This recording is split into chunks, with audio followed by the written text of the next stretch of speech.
May 24, 2024. Ito po ang ating mga gulay.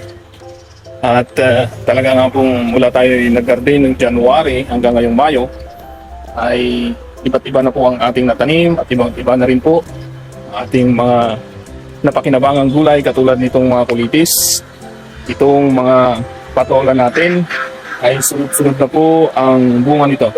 Sobrang haba at araw-araw po tayong may na-harvest. Katulad po ng mayan, pwede na naman tayong mag-harvest ng ating mga patola.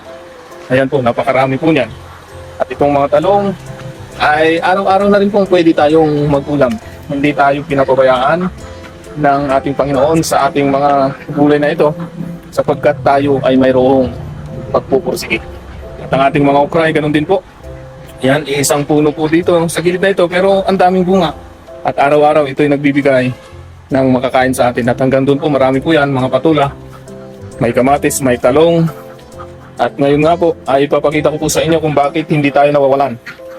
Kaya ang atin pong ginagawa ay halos everyday ay meron tayong mga ipinupunla. Kung hindi man everyday, at least pinaka minimum ay 3 times a week. Tulad itong ating mga petchay na ito ay tinanim po natin ito noong May 21. Yan, nung atin pong pinunla ito, May 21. Ito po ay petchay, ito naman pong isa ay lettuce. First time ko nga pong magtanim ng lettuce at maganda naman ang result. Ang ganda na ng mga tubo. 24, ibig sabihin 3 days ay ito na po ang result ng atin pong lettuce at pechay. Dahil ako'y naniniwala, katulad din ng pechay ang lettuce ang pag-aalaga nito. Kaya ako'y natuwa at sabi ko kayang-kaya ko itong gawin. Kaya ang ginawa ko ay May 23 or kahapon ay nagpunla po ulit ako ng pechay at lettuce at malamang sa malamang ay mamaya po yan ay sisipol na or bukas. At ngayong araw ay muli pa akong nagpunla ng pechay at lettuce. At panukalo ko nga po na sa linggo ulit ay magpupunla naman tayo ng ibang mga punla. Dahil ako'y naniniwala kapag sunod-sunod hindi tayo maubusan ng ating gulay. Katulad nitong kalabasa na ito, okra. Ito yung mga red okra at yan nga po ay lumalaki na at patuloy tayong nagpaparami ng ating mga gulay dito sa ating bakuran kasi ako'y naniniwala pag marami tayong tanim na iba't ibang klase katulad nitong mga papaya na ito, mayroon tayong dwarf, mayroon tayong matangkad na papaya, iba't ibang lahi po yan para tayo po ay maraming maani. At ganoon din po sa ating mga tanim dito, iba't iba rin po.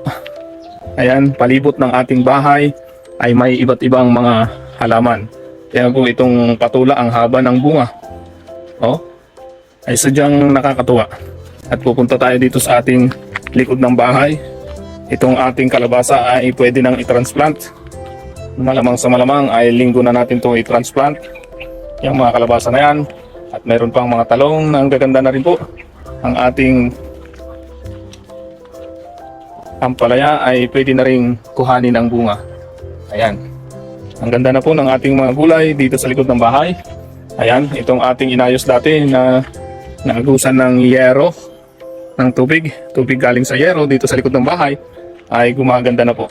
Ayan, ang mga okra natin, mga talong, halo po yan, ay gumaganda na. Ang ganda ng tingnan, ang lalaki na. Yan ang mga kasunod na mga batch na aanihan natin ulit. Yung ating okra ay tuloy-tuloy na dun sa harapan. Dito naman sa likod ay talagang gumaganda na rin. Malamang sa malamang aani na tayo dito pagkatapos pa ng ilang araw dahil may mga bulaklak na tayong nakikita. Dami rin mga saluyot na tumutubo. Ayan po, at dito naman po ang mga sitaw. Ayan, malapit na rin to. Sitaw, may kamatis na namumunga na rin po ang ating kamatis dito. At mayroon pang talong na namumunga na rin. Ayan. At ngayon din ay ipapakita ko rin po sa inyo ang iba't iba nating mga gulay pa dito, katulad ng mga okra at ganoon din po yung luya. Yan, okra, may luya at may saluyot. Ayan, sobrang kapakipakinabang itong pwesto na ito. Mayroon pang papaya at malunggay. Ito po'y dati naming basurahan. Ayan, yung mga basurang nabubulok ay dito natin tinatapon kasi ilalim ito ng sampalok. Ayan, marami ring bunga ang sampalok. Pero dahil naisip ko nga mag-garden tayo, ay tinapunan ko ng mga ipa na galing dito sa ating manukan. Yan, ito ang ating mga manok. Ayan. Mga tulad yung mga ipa na yan. Pag matagal na po yan, ay atin po ulit ilalagay sa mga garden po natin. At ang plano ko nga po ay maglalagay ulit ako sa mga sako ng mga lupa. Nakatulad nito, ito po ay buwagag. Sapagkat ito po ay mga ipa at mga lupa. Ayan. Kaya pabor na pabor po ito sa ating mga luya.